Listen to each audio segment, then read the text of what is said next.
പശ്ചിമേഷ്യയിൽ സംഘർഷം അയവില്ലാതെ തുടരുകയാണ്. ഇറാന്റെ ആകാശത്തും കടലിലും യുഎസും ഇസ്രായേലും ആക്രമണം കടുപ്പിക്കുകയാണ്.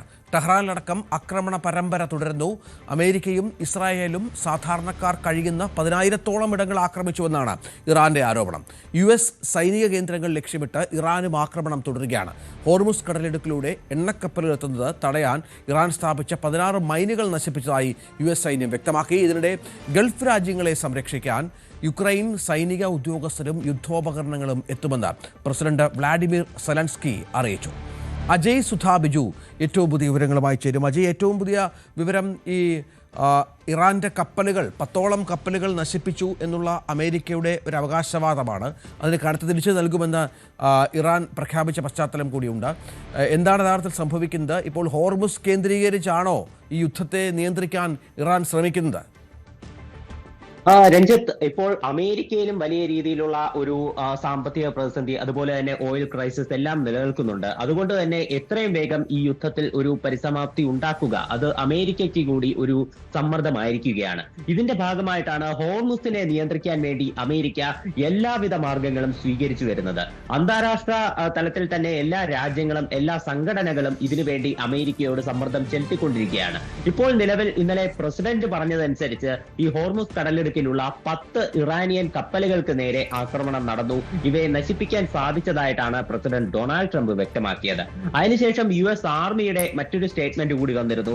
ഇതിലാണ് പറയുന്നത് ഹോർമുസ് കടലിടുക്കിലുണ്ടായിരുന്ന 16 ഇറാനിയൻ മൈനുകൾ നശിപ്പിച്ചു എന്നുള്ളത്.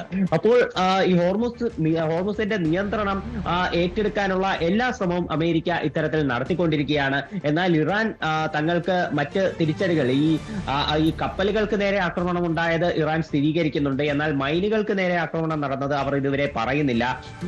ഇപ്പോൾ നിലവിൽ ഒമാൻ മറ്റൊരു ഓഫറുമായി മുന്നോട്ട് വന്നിട്ടുണ്ട്. അതായത് ഹോർമുസ് കടലിടുക്ക് വഴിയുള്ള ഗതാഗതം നിലച്ചാലും ഈ അന്താരാഷ്ട്ര തലത്തിൽ മറ്റ് രാജ്യങ്ങൾക്ക് വേണമെങ്കിൽ തങ്ങളുടെ തുറമുഖങ്ങൾ വ്യാപാരത്തിനായി ഉപയോഗിക്കാമെന്ന് ഒമാൻ പറയുന്നുണ്ട്. ഭൂമിശാസ്ത്രപരമായി ഹോർമുസ് കടലിടുക്കിന്റെ ഒരു കിടപ്പനുസരിച്ച് ഹോർമുസിൽ നിന്ന് കുറച്ച് അകലെയാണ് ഒമാന്റെ തീരപ്രദേശങ്ങൾ. അതുകൊണ്ട് തന്നെ അന്താരാഷ്ട്ര തലത്തിലെ എല്ലാ രാജ്യങ്ങൾക്കും ഒമാനിലേക്ക് കച്ചവടം നടത്താൻ സാധിക്കും. ഈ ഒരു അവസരം ഉപയോഗപ്പെടുത്തിയാണ് ഒമാൻ ഇത്തരം ഒരു പ്രസ്താവന നടത്തിയിരിക്കുന്നത്.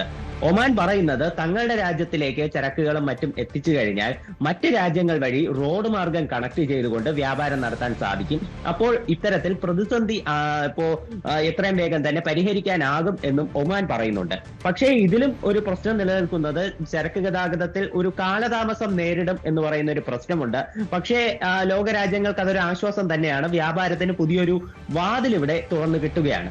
ക്രൂഡ് ഓയിൽ വില ഇപ്പോൾ ഇന്നലത്തേനേക്കാളും കുറച്ചുകൂടി കുറവുണ്ട്. ഇന്നലെ $90 പെർ ബാരൽ എന്ന് പറയുന്ന നിലവാരത്തിൽ എത്തിയിരുന്നു. ഇന്ന് $87.88 പെർ ബാരൽ എന്ന് പറയുന്ന ഒരു നിലവാരത്തിൽ നിലവിൽ എത്തിയിട്ടുണ്ട്.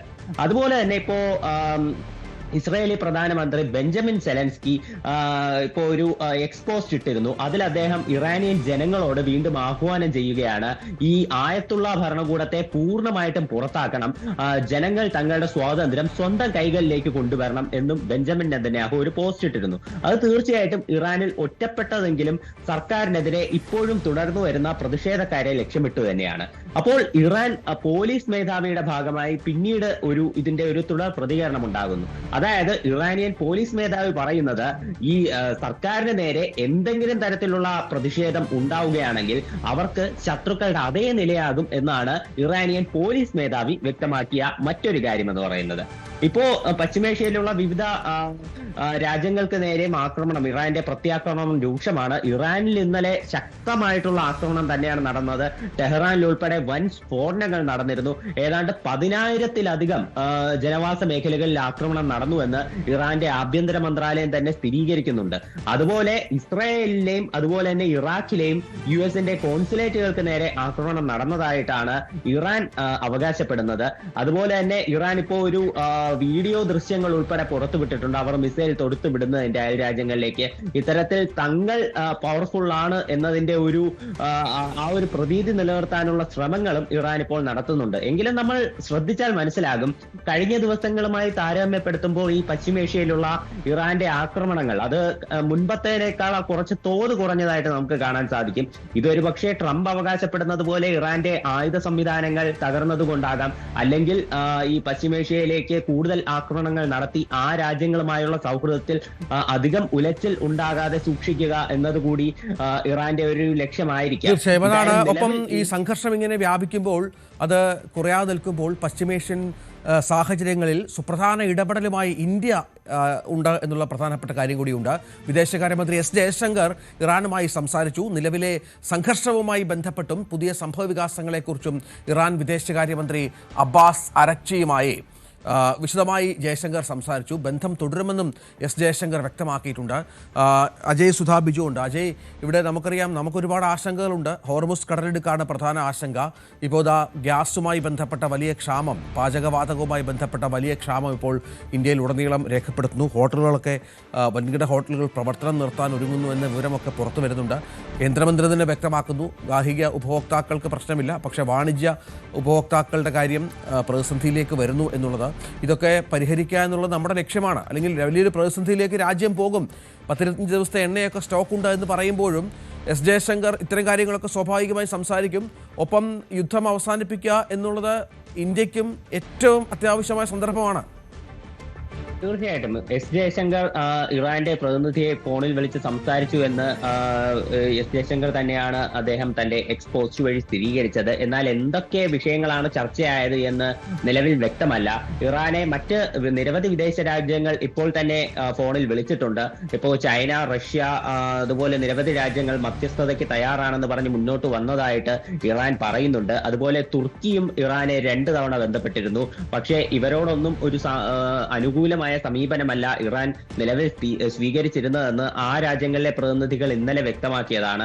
ഇന്ത്യയുടെ വിശദീകരണം ഇനിയും വരാനുണ്ട്. എന്തൊക്കെ കാര്യങ്ങളാണ് ചർച്ചയായത്, ഇറാന്റെ പ്രതികരണം എങ്ങനെ എന്നൊക്കെ ഇനി ഇന്ത്യയുടെ പ്രതികരണം വരണം. അപ്പോൾ മറ്റു രാജ്യങ്ങൾ പുറത്തുവിടുന്ന ഒരു വിവരം അനുസരിച്ച് അനുകൂലമായ പ്രതികരണമല്ല ഇറാനിൽ നിന്നുണ്ടായത്.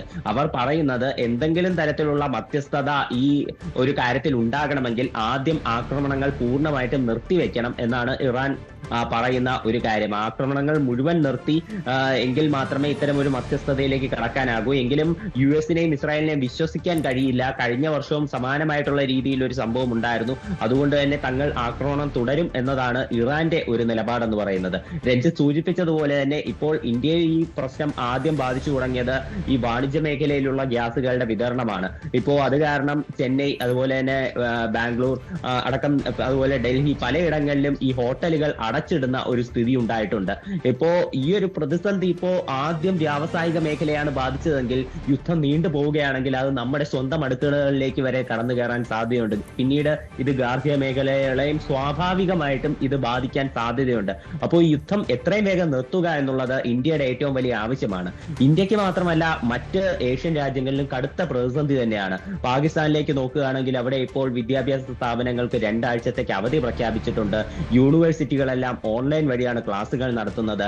സർക്കാർ ഓഫീസുകൾക്ക് ആഴ്ചയിൽ 4 ദിവസം മാത്രമായി പ്രവൃത്തി ദിവസം. അപ്പോൾ ഇത്തരത്തിൽ പല രാജ്യങ്ങളും പ്രതിസന്ധി നേരിടുന്നുണ്ട്. തീർച്ചയായും അതാണ് അവസ്ഥ. ഏതായാലും പശ്ചിമേഷ്യൻ യുദ്ധം ലോകത്തെ എമ്പാടും യുദ്ധത്തിൽ നേരിട്ട് പങ്കെടുക്കാത്ത രാജ്യങ്ങളെ കാര്യമായി ബാധിക്കുന്നു. അവരുടെ പലതരത്തിലുള്ള വിഷയങ്ങളുമായി ബന്ധപ്പെട്ട് അവർ പ്രതിസന്ധി നേരിടുന്നു എന്നുള്ള വിവരം കൂടിയാണ് ഈ ഘട്ടത്തിൽ പുറത്തു വരുന്നത്.